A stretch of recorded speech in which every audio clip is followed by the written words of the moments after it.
No more back bencher concept বাস্তবায়ন করতে উদ্যোগী হয়েছে রাজ্য শিক্ষা দপ্তর। সেই অনুযায়ী জেলায় জেলায় বিভিন্ন স্কুলে শুরু হয়েছে নো মোর ব্যাক বেঞ্চার মডেলের ক্লাস।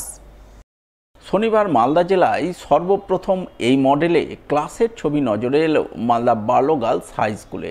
ক্লাস চলাকালীন নো ব্যাক বেঞ্চার মডেলের কার্যকারিতা দেখতে হাজির ছিলেন মালদা জেলা মাধ্যমিক বিদ্যালয় পরিদর্শক বাণীব্রত দাস। এদিন তার উপস্থিতিতেই বার্লো গার্লস হাই স্কুলের শিক্ষিকারা পরীক্ষামূলকভাবে নো ব্যাক বেঞ্চার মডেলে ক্লাস নেন। এই প্রসঙ্গে কি জানিয়েছেন স্কুলের প্রধান শিক্ষিকা দীপশ্রী মজুমদার, শুনুন তার মুখ থেকেই। আজকে যেটা আমরা করার চেষ্টা করছি সেটা হচ্ছে নো মোর ব্যাক বেঞ্চার।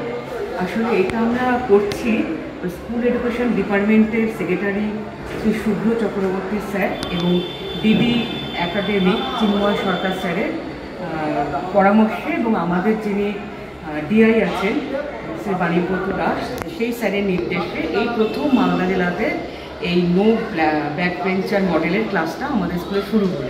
টিচাররা পড়াচ্ছেন, সত্যি ভীষণ ভালো লাগলো, কারণ টিচাররা প্রত্যেক স্টুডেন্টের কাছে পৌঁছে যেতে পারছেন, আর স্টুডেন্টরাও কিন্তু একে অন্যের মুখ দেখতে পাচ্ছেন। ওদের মনের মধ্যে একটা কনসেপ্ট হয়তো এটা একটা দূর হবে যে পেছনে বসে যারা, তাদের আমরা সবসময় প্রথম থেকেই ভেবে নিই ব্যাক বেঞ্চার। এই যে কনসেপ্টটা, এই প্রবলেমটা আমার মনে হয় একটু ওদের মাথার থেকে একটু হলেও সরবে। মালদা দিলীপ স্মৃতি সংঘের ৭৫ বছর পূর্তি উপলক্ষে অভিনব উদ্যোগ গ্রহণ করলেন ক্লাব সদস্যরা।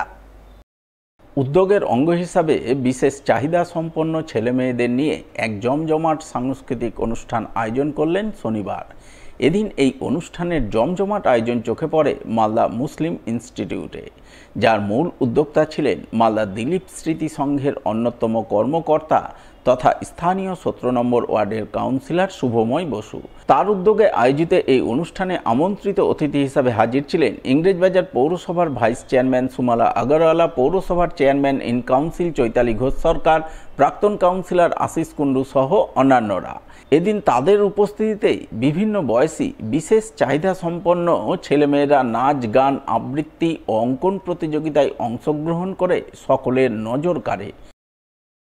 বিশেষ চাহিদা সম্পন্ন বাচ্চাদের নিয়ে বা বাচ্চা কিশোর বলুন, যাদেরকে নিয়ে আমরা সাংস্কৃতিক, যোগা এবং অঙ্কন অনুষ্ঠান করছি, অর্থাৎ তারা পার্টিসিপেট করছেন, সবাই পার্টিসিপেট করছেন এবং সবাইকে উৎসাহিত করার জন্য আমরা সবাইকে পুরস্কৃত করব। এবং আমরা মনে করি যে এইসব প্রোগ্রাম মালদা শহরে হয় না, যেন আগামী দিনে এই বিশেষ চাহিদা সম্পন্ন বাচ্চাদের যেন প্রোগ্রাম হয়। এটা আমি সমস্ত বেসরকারি প্রতিষ্ঠানের কাছে আবেদন করব যে ওদের কোনো সহানুভূতি চাই না, শুধু সহযোগিতা চাই। সেই বার্তা দেওয়ার জন্য আজকে মালদা দিলীপ স্মৃতি সংঘের ৭৫ বছরে এটা আমাদের করে আসছে। বাবার স্মৃতির উদ্দেশ্যে রক্তদান শিবিরের আয়োজন করলেন ছেলে।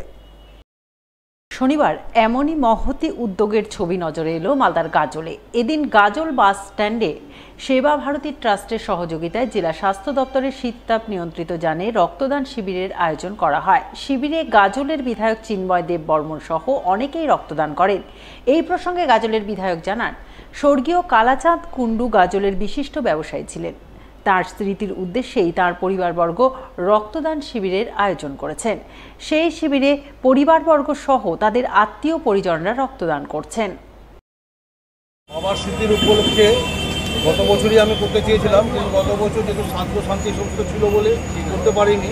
তো এই বছর থেকে আমরা শুরু করেছি বাবার স্মৃতির উদ্দেশ্যে, এবং সেবা ভারতী গাজল ট্রাস্ট এবং সহযোগিতায় গৌড় সংস্কৃতি উত্থান ট্রাস্টের দুজনের সহযোগিতাতে স্বর্গীয় কালাচাঁদ কুন্ডুর স্মৃতির উদ্দেশ্যে আমাদের রক্তদান শিবির, এবং প্রত্যেক বছর এটা ৮ই জুলাই পালন হবে। এই জন্যই এই যে উদ্যোগ, এটা একটা মহান উদ্যোগ। আপনারা সকলে জানেন রক্তদান আর মানে জীবনদানের সমান। তো সেই জন্য আমিও ব্যক্তিগতভাবে আর কাজল কুন্ডু মহাশয়ের যে অভিনব উদ্যোগ, সেখানে সাড়া দিয়ে আমিও রক্তদান করেছি। এবং আমি আহ্বান করব সমস্ত মানুষকে, যারা সুস্থ আছেন, সচেতন মানুষ, তারা সকলেই আর রক্ত দিয়ে মানুষের জীবন বাঁচান।